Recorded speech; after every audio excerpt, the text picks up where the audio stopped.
E agora a gente tem um assunto bem importante também, sempre com a participação do Águia. Quando vem os professores do Águia, sempre acrescentam conteúdos importantes no nosso programa.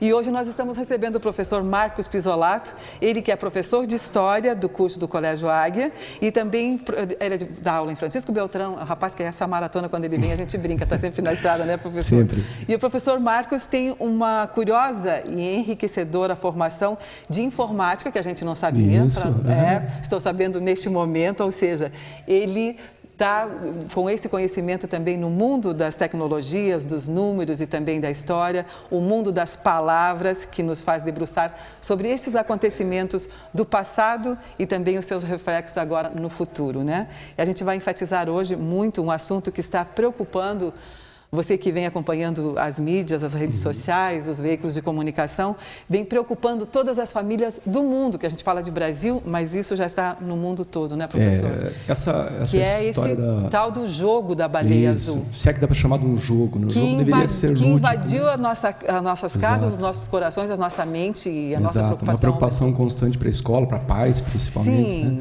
Esse jogo ele tem uma origem difusa, confusa, a gente não tem uma certeza, mas aparentemente a primeira manifestação desse jogo foi na Rússia, e lá foram 130 casos de suicídio em função desse jogo. E ele chegou aí nas últimas 4 semanas no Brasil e já está na nossa região, na nossa cidade. Já faz parte da nossa realidade. Exatamente. É um jogo das mídias sociais, mas eles nos fornecem uma oportunidade, na verdade, para as famílias repensarem algumas coisas relacionadas à educação, né? A nossa geração, por exemplo, tinha a televisão como grande educador. Os pais cometiam esse erro de nos colocar na frente da televisão e esperar que os desenhos nos educassem, né? Verdade. Hoje é a internet, só que ela é muito mais perigosa, ela é muito mais veloz. Nós estávamos há pouco mais de 1 mês ou 2 meses atrás ainda caçando pokémons nas ruas e os acidentes aconteciam. E nós tivemos a oportunidade de discutir novamente o papel das famílias na educação, o papel da tecnologia na educação. Agora nós estamos com a baleia azul, que é muito mais perigosa, é muito mais fatal para as famílias. Violenta, e novamente nós temos uma oportunidade, nós precisamos repensar a forma como educamos. O pai não pode ficar naquela de, mas no meu tempo, o tempo passou, o tempo é veloz, o tempo acelera, nós não podemos ficar nessa. Mas não é a minha área, tecnologia. Trate de ser, você é um pai, você tem que aprender. Eu aprendo, não só pela minha formação, mas eu converso com a minha filha, eu brinco com a minha filha, eu conheço os jogos que ela usa, os aparelhos que ela usa, todos os pais têm que fazer isso. É um novo tempo de educação, um novo tempo familiar. As famílias não podem deixar que as crianças se tranquem no quarto. Se trancou no quarto foi porque o pai deixou. Então o pai tem que participar, a mãe tem que participar muito mais ativamente. Porque na escola nós temos poucas ferramentas, nós somos observadores, somos orientadores. Os filhos às vezes se sentem constrangidos de conversar com os pais pela distância que o pai tem do meio que o filho usa. Meu pai não sabe usar o WhatsApp, meu pai não sabe usar o Insta, meu pai não sabe usar o Face. Às vezes até a avó sabe, o pai não sabe, né? Tem casos assim. E eles procuram o professor. O professor pode fazer o quê? Orientar, observar, ver os sinais de que há algum problema. E por trás desse jogo ainda tem um problema mais grave, que é o preconceito com relação à depressão. Essa semana a gente circula por várias cidades, né, e a gente almoça em restaurantes e dentro de um ônibus. A gente vê que há muito preconceito, a gente vê absurdos com relação a esse jogo do baleia azul, achando que a pessoa é uma fraca e por isso ela tem que morrer mesmo.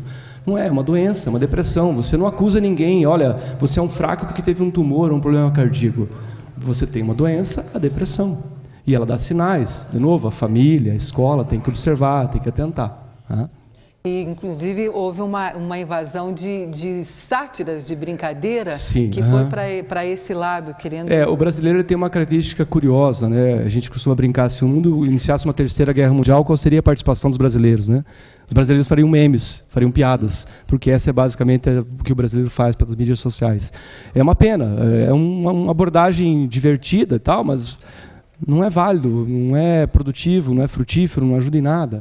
Você vê, por exemplo, iniciativas como o Baleia Rosa, que eu acho interessante que os pais procurem. Já que existe uma baleia azul, existe uma baleia rosa. A baleia rosa são só missões positivas.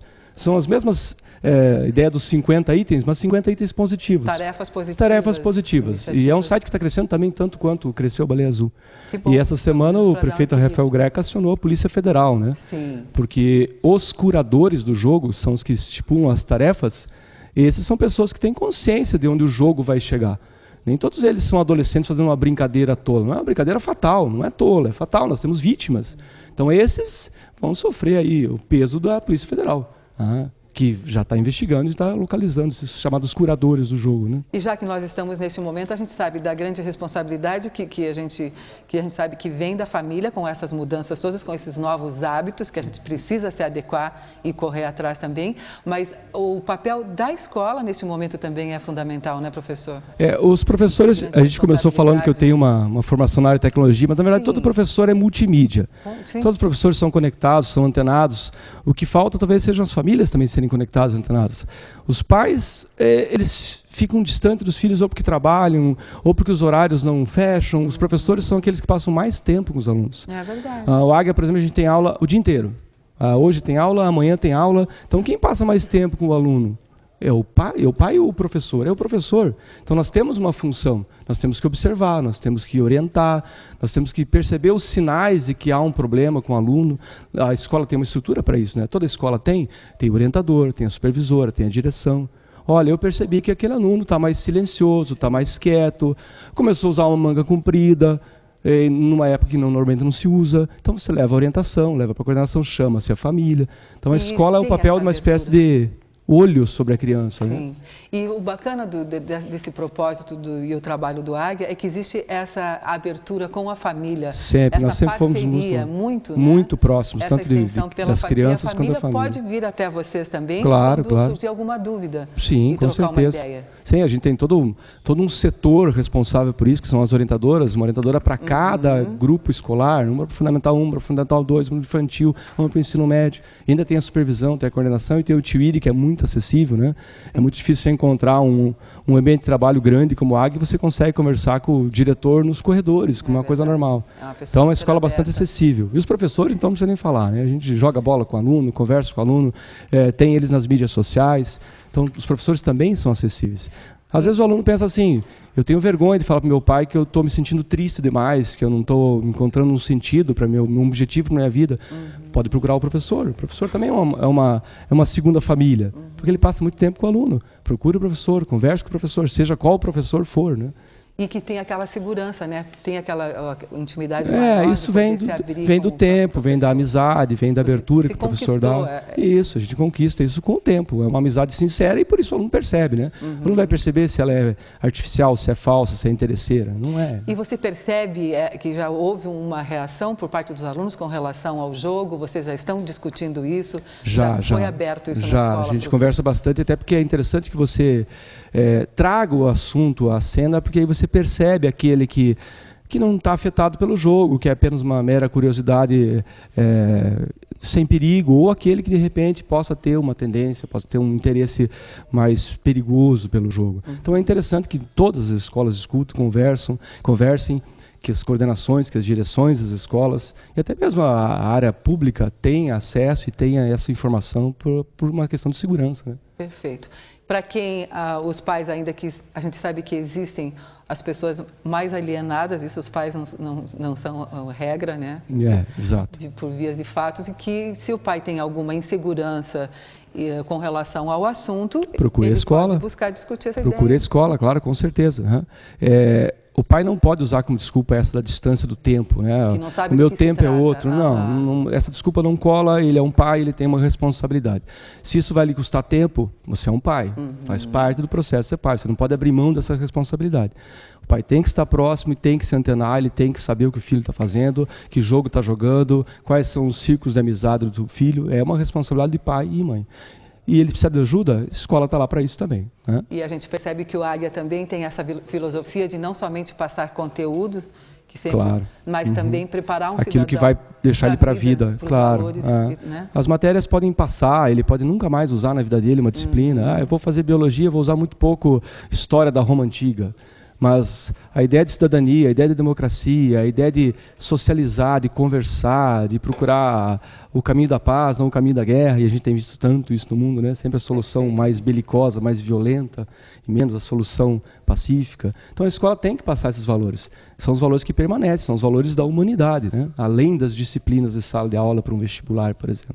E o professor tem esse ponto do equilíbrio também, de poder ter que passar esse equilíbrio para o aluno. É necessário, eu acho que os professores faz parte até da formação do professor. Claro. Ele aprender que ele é além de um mero passador de conteúdos, porque isso podia ser feito pela internet, pelo YouTube, passar conteúdo. Mas esse papel pessoal, esse contato íntimo com o aluno, esse contato pessoal, essa amizade que se desenvolve com o aluno, e você vê o aluno 10 anos depois de formado visitando o colégio, né? Agora conversando com o Zé, a gente lembrando 1995, o tempo que eu fazia o TF. Então a gente manter essa relação com o aluno, ela é duradoura porque ela é verdadeira, ela não é artificial, né?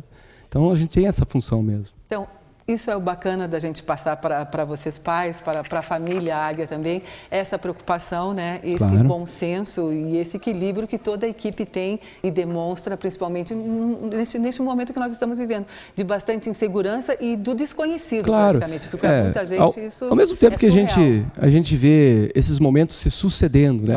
Um jogo perigoso atrás de outro jogo perigoso. Sim. A gente saiu não, mas a gente ainda vive com isso, mas da febre da pedofilia que a Polícia Federal conseguiu reduzir. Fomos para o jogo do Pokémon, que também tinha riscos de vida. Chegamos no Baleia Azul. Mas, simultaneamente, quando você entra numa sala de aula, você percebe que também há um outro lado. Os alunos estão abaixando a cabeça, estudando e se dedicando ao seu objetivo. Esse lado que a gente tem que valorizar. Os projetos que são construtivos. A gente falou agora no bloco anterior do escotismo. Eu fui escoteiro, por sinal. Né?